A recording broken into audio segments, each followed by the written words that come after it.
my shop, Slick Side Repair. Let's talk about what I got going on in here. This is a John Deere 300 industrial tractor. They had an option of a loader and a bucket and a backhoe. This one had both.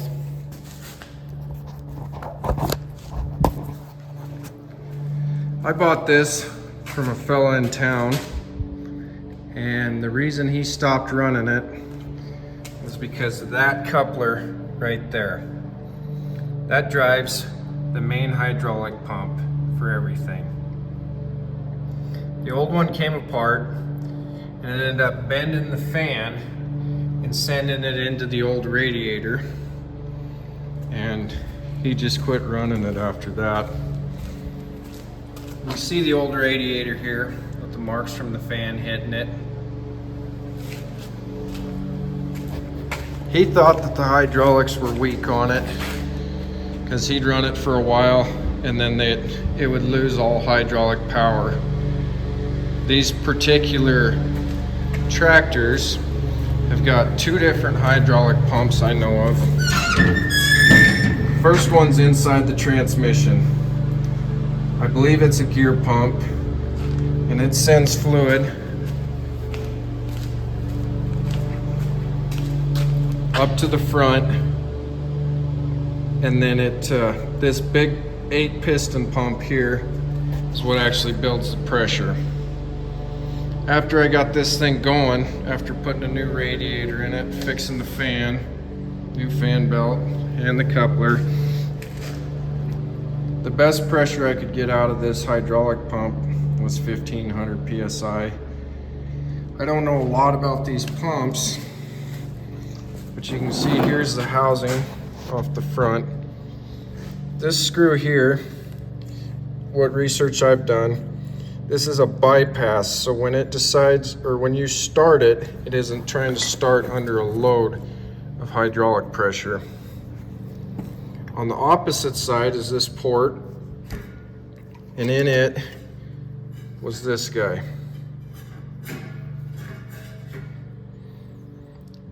This is called a de-stroke valve.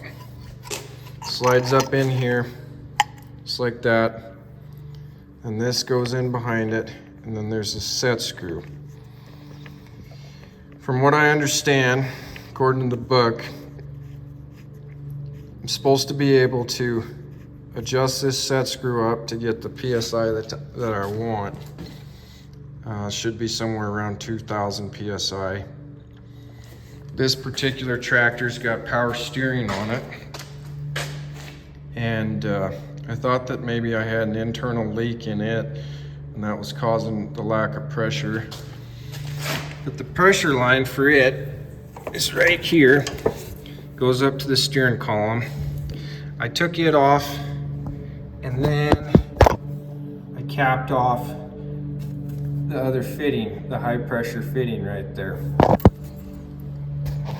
That, I believe, is what they call an accumulator. Kind of like a shock absorber for the hydraulic system. But the only other test that I couldn't figure out a way to do was if anything else in this hydraulic system has got a leak, then that pump could have been trying to make pressure the whole time and it was just flowing back to the pump. This is what they call a closed hydraulic system. So it's going up against a closed end until it needs pressure, and then it keeps going.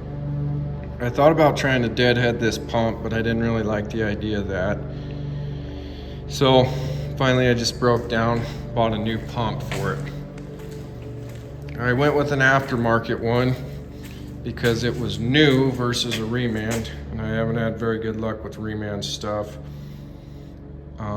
This pump actually came out of South Dakota, which I neighbor, which is kind of cool. Bought it off of Amazon, but it come from South Dakota. But of course they use this same pump on a lot of different tractors, and it was green when it showed up, so I'm painting it before I put it on there. because it'd stick out like a sore thumb. But I need to pull this old pump out of here, put that new one in. I've already been in the bottom of the transmission. There's 2 filters underneath there, and then 1 screen. One of them's a hydraulic filter, and one of them's a transmission filter.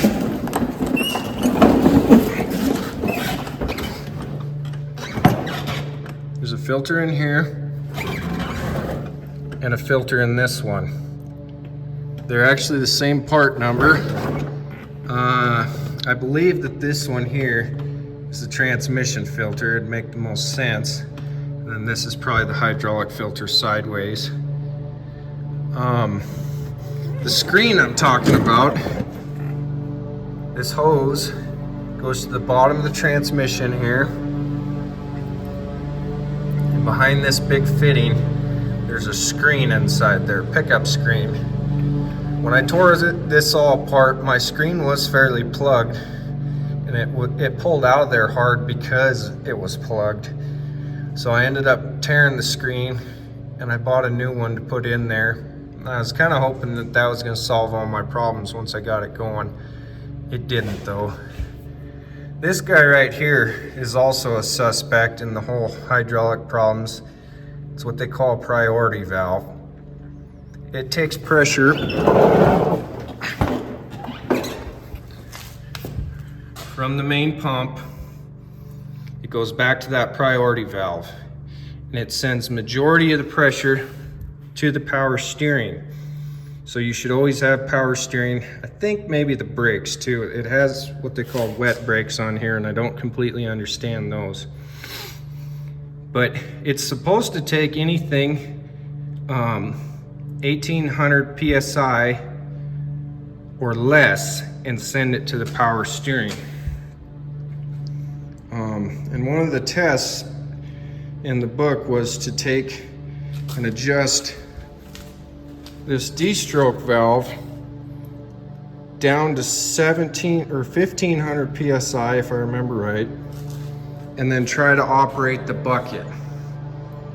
And if the bucket still operates at 1500 PSI, then that means that that priority valve underneath there isn't shim tight enough to make more pressure.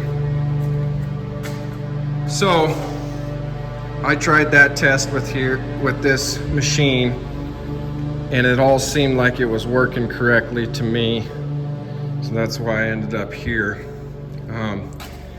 Another reason is this pump does not look like it was the original in here. You can see the paint difference.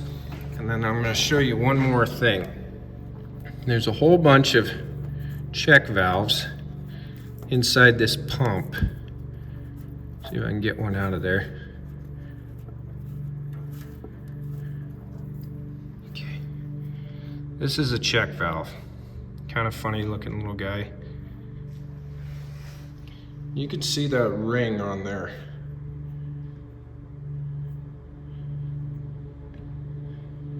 It doesn't look like much, but you can catch that ring with your thumbnail just a little bit, which makes me feel like this pump isn't sealing off, or this check valve rather, isn't sealing off like it's supposed to. Maybe that's why I can't make pressure. From what I understand, there's ones on this side and ones on this side, those check valves, and then these are all pistons that ride on an eccentric in there like a camshaft. That's how it pumps. But my plan is I'm going to take this pump out of there, put the new one in. Here's what I've done so far. Loosened that fitting right there. Took the end of this little small tube loose from underneath the pump. It's way down under here. Undid that suction line that goes to this reservoir. There's 4 bolts, one here, one down there, all 1/2-inch bolts, one there, and one under there. that hold that flange up against there. Took all those out. Now, I gotta decide how I'm gonna uncouple the pump from the engine. I can go in here and undo my aluminum clamps that I've already done, but I don't think that that thing is gonna fit through the hole. But I might have to do that just so it slides back, and then you can see right back in there is a couple 3/8 bolts that clamp it onto the splines. Those are actually the ones I really need to get undone. So I'm gonna try to cheat the pump back so I can get on them up here in front of the radiator and undo those. See what I can do. Pump would not move at all. So what I did, I took these bolts out. Got pretty long extension. Put a wobble socket on there, 9/16 socket. Now I can reach in there and I can take these 2 clamshells out of there.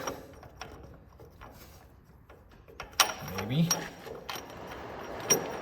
And thread the bolt all the way.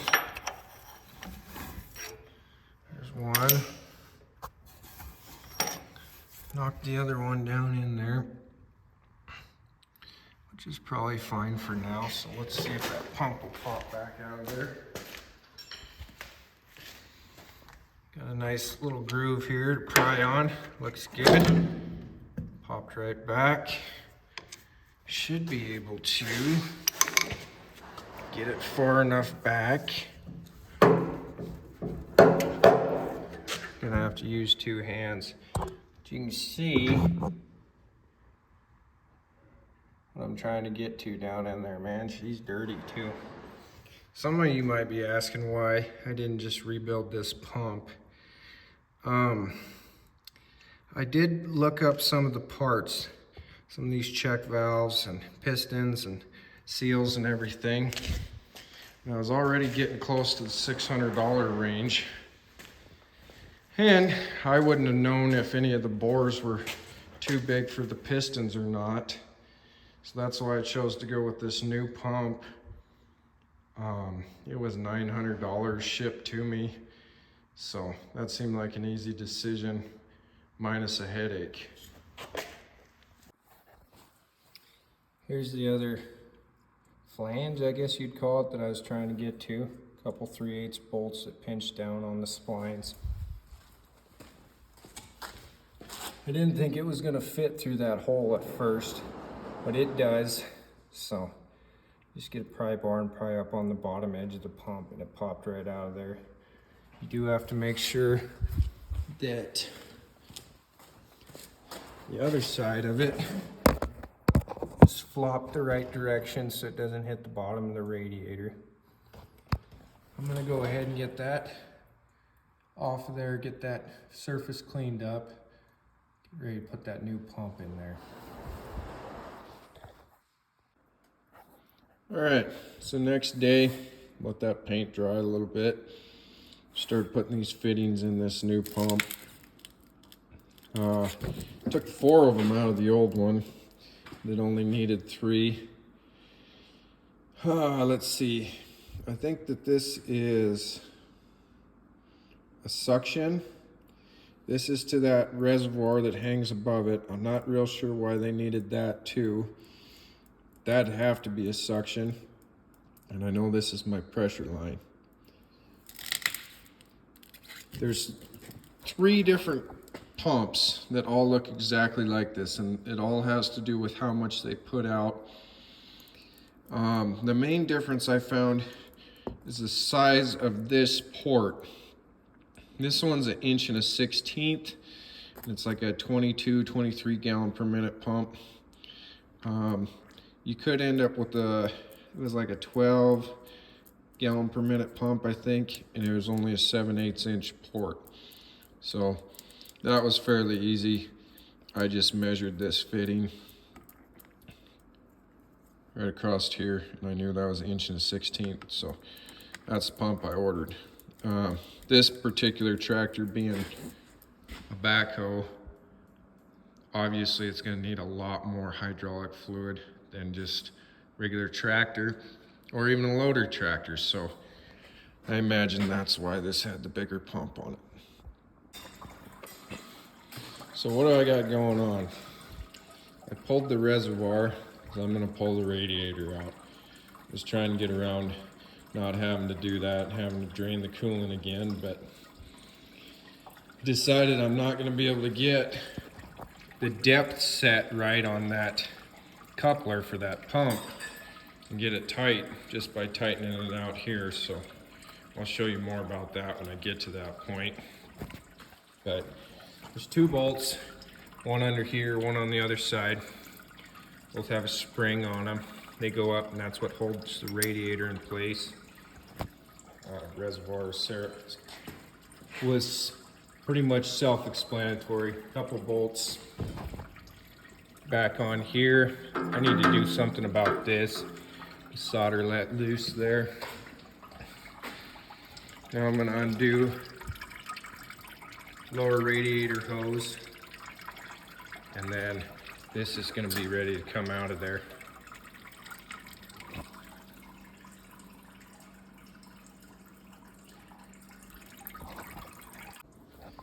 I forgot about one more line at the bottom of the hydraulic oil cooler here. Needs to get undone. Okay, back on the old JD 300. I got this here plate that was soldered onto the fuel tank at one point in time. Holds the air cleaner assembly. It's flopping around.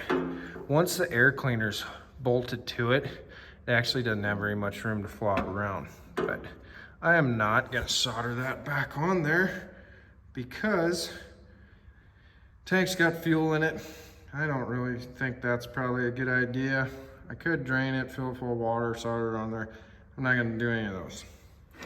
I'm going to JB quick weld it on there. I did it on a radiator a long time ago. Right here, one of these tabs that came off, and it's still holding, so why not try it on this? Okay, went ahead and yammed a bunch of JB weld down in behind there. Put a ratchet strap around it. I bet that holds longer than I'm gonna be alive. Now, back to this mess. Get that new pump installed. I'll show you what he's talking about. Once I installed this on that pump, I wouldn't know which depth to set it on those splines until I put it back in here, and it was all clamshelled back together. So that's why I ended up having to pull the radiator out of it. But now I can just put this on the shaft, get it all put in there, bolt it up, be right. Should just started with that from the beginning. Got the pump in. I've done some fun things in my lifetime, but that wasn't one of them. This pump's really heavy and pretty awkward to hold up in there in place and get the bolts started. Combination of another ratchet strap and a bar, I got it held up in there. These bolts here are all tight. These bolts in that clamshell's tight. People might be wondering what this hose clamp is. I was too. I took it off there, didn't think it was supposed to be on there. Turns out somebody had cut this shaft or broke it in two. And this was the farmer fix to hold the two halves together. If I would have known that, I probably would have ordered a new coupler, but to be real honest, I don't know how long it's been fixed like that, and probably worked pretty good. Having these two bolts clamping it down and then these holding them put, it'll probably be fine. So now, I'm pretty sure I do have another plug here I forgot about that needs changed out. I think this is just a plastic one. So I need to pop it out, put that other plug in. There was a 90 underneath here I forgot about too, that this little plastic line hooks up to. I think that might be a case drain for that pump. Other end just goes up to the reservoir that's usually here. So get some more stuff put back in place. Everything's buttoned back up, including putting the power steering line back on the accumulator. I did not put the air cleaner back in. Won't be any need for it. And what we're gonna do here, filled the radiator back up with coolant. Everything's tight, ready to try. So let's see if I spent $1,000 the right way or not.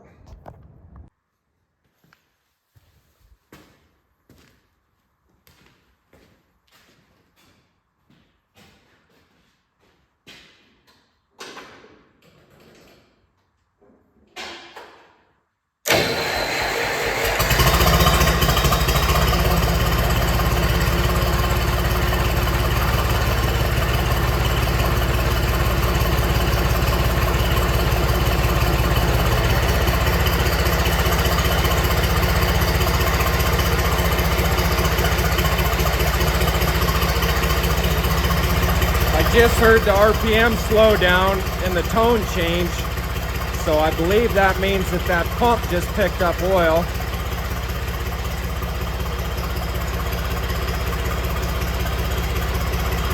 I'm going to try the power steering.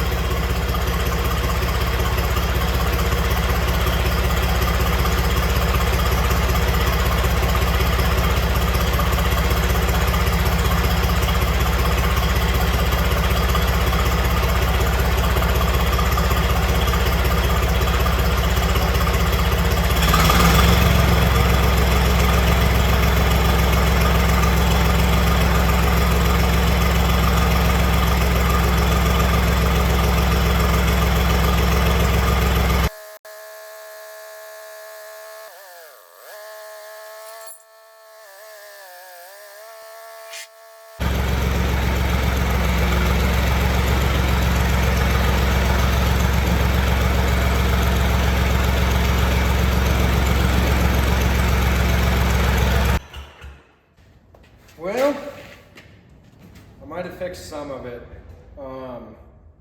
Power steering still isn't acting quite right.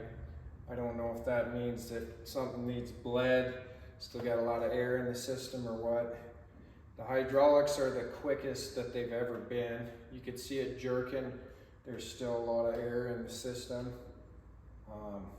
I'm gonna keep firing it up in short spurts and see if I can get all that bled through the system and keep checking the oil. That's all I can do for right now and see where that gets us.